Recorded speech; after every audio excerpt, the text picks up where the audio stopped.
All right. Cheers, everybody. Welcome back for another deep dive. And let me tell you, today we are talking about a grape that I personally think needs a little more love, a little more attention, and well, let's just say it deserves a spot in your glass. Mhm. We're diving deep into the world of Grenache. Right. And we've got some really interesting research here covering, well, gosh, I mean, everything, right? We're going all the way back to like where it comes from, Mm. all the way to what you should be pairing it with.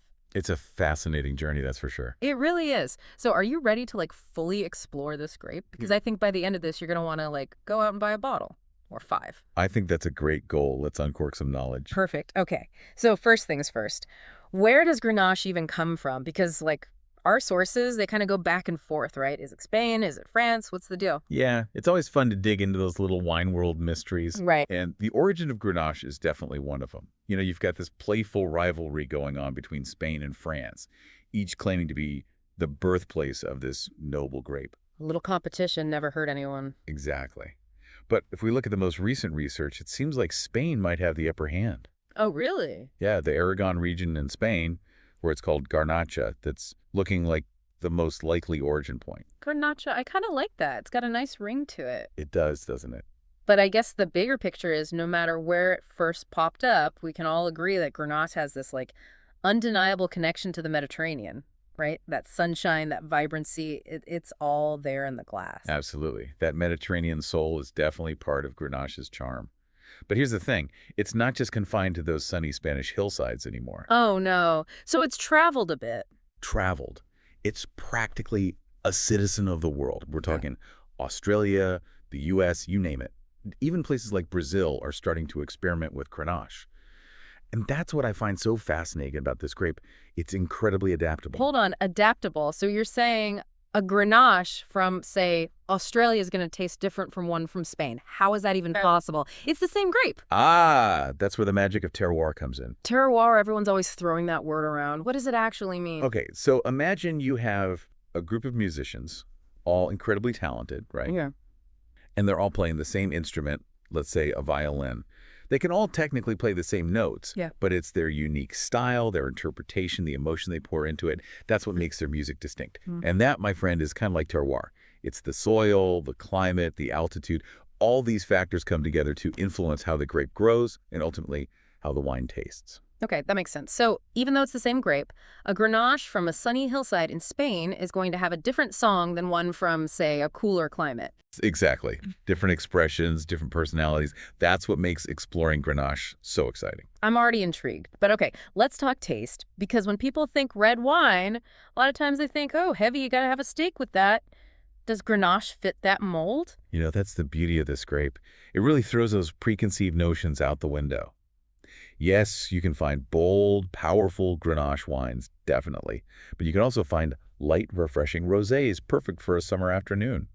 You can even find dessert wines made from Grenache. Wait, hold on. Dessert wines from the same grape that can make a light and fruity rosé. Yep, that's Grenache for you. Versatile, adaptable, always full of surprises. You've got my attention. But okay, let's break it down. What are we actually tasting when we sip on a Grenache?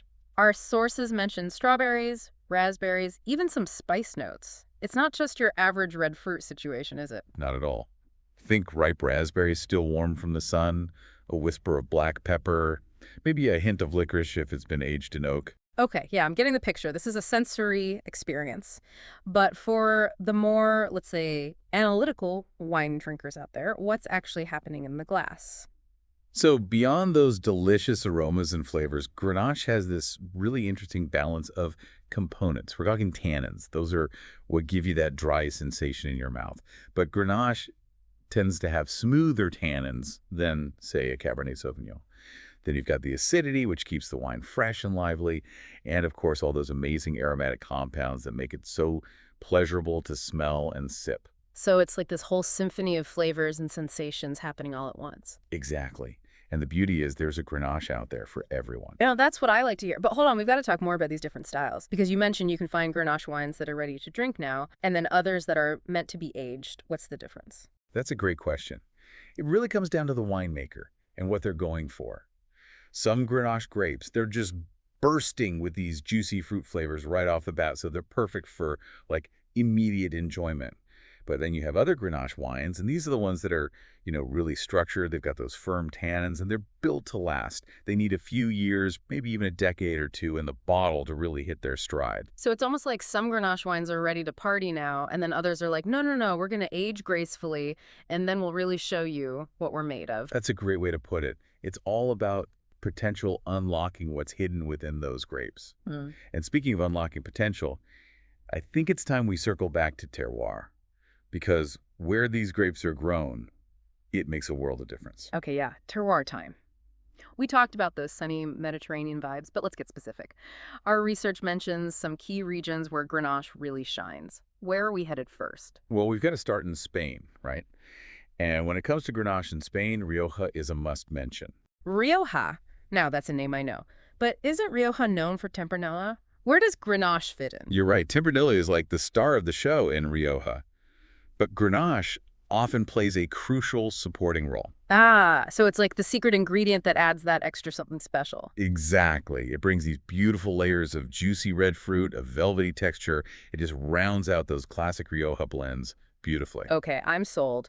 But we've got another Spanish region on our list, Priorat. What's the Grenache scene like there? Oh, Priorat is a whole other animal. This is where Grenache takes center stage.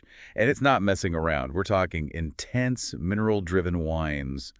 Really powerful stuff. Powerful. What makes Priorat so different? A big part of it is the soil. They have this unique slate-like bedrock called licorella. It's like nothing you've ever seen, these dark, almost black stones. Black stones in the vineyard. That's wild. It's pretty amazing. And those Grenache vines, they have to work hard to dig their roots down into that rocky soil. Yeah. But the result is you get these wines with this incredible minerality, this intense, it's like you can taste the history of the land in every sip. Wow, okay. Priorat is officially on my wine bucket list.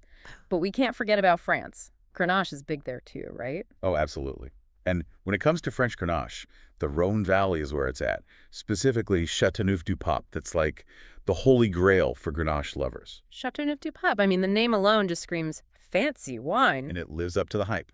These are some of those age-worthy, complex Grenache wines in the world. Okay, I have to admit, I'm a little intimidated. Are there any, slightly more approachable French Grenache regions? Maybe something a little less, holy grail? Of course. You've also got the Languedoc-Roussillon region. Yeah.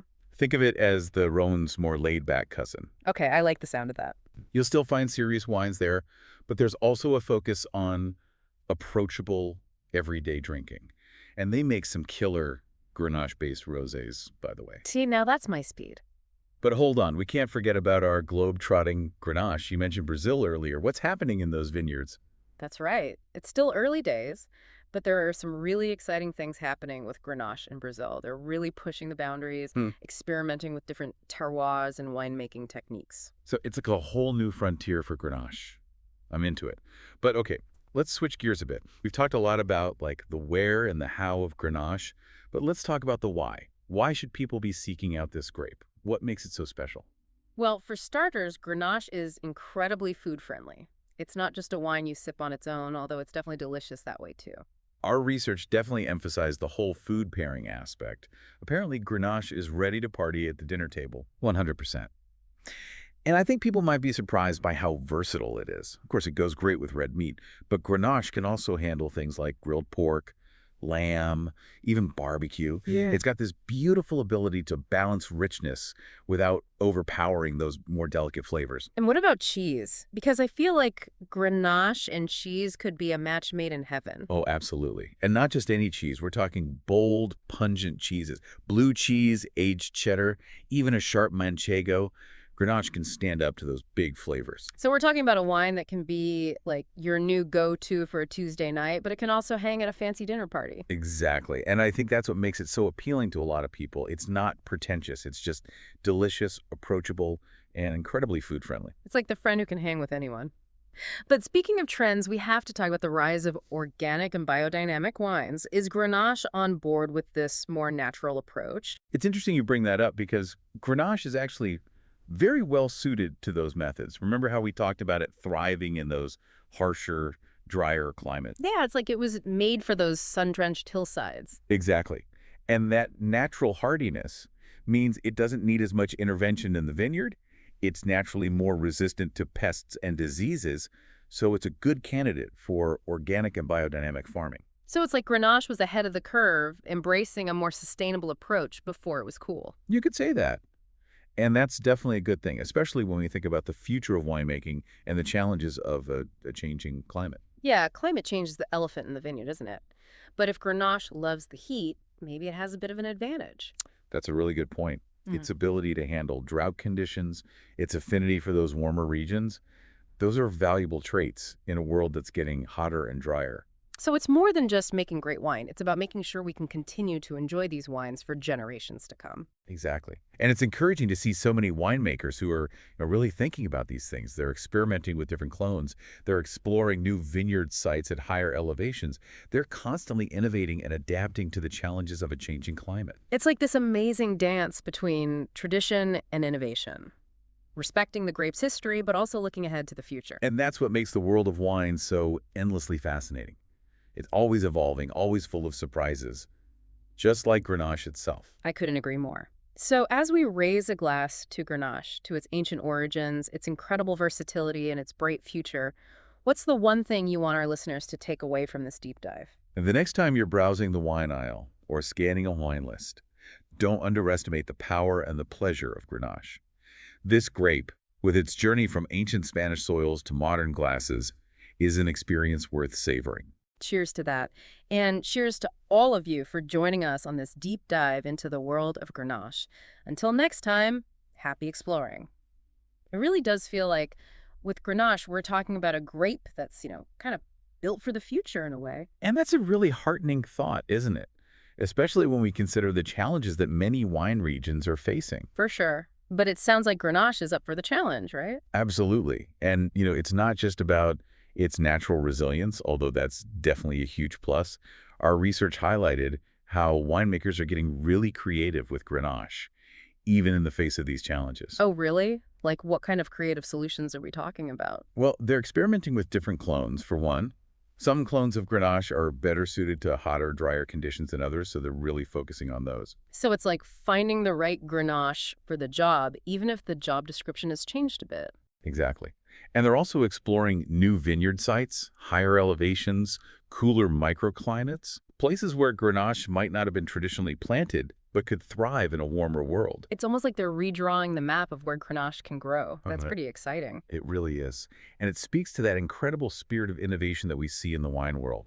There's this deep respect for tradition, for sure, but there's also this willingness to adapt, to experiment, to find new ways to make exceptional wines. And that's what makes exploring wine so much fun, right? It's like there's always something new to discover. So as we wrap up this deep dive into the world of Grenache, I think I can speak for both of us when I say this is a grape that's worth getting to know, worth exploring. 100%. Yeah, Don't underestimate the power and the pleasure of Grenache. Whether you're a seasoned wine enthusiast or just starting to explore, there's a Grenache out there for you. I love that. So cheers to Grenache, a grape with ancient roots, a vibrant present, and a very bright future. And cheers to all of you for joining us on this journey. Until next time, happy exploring.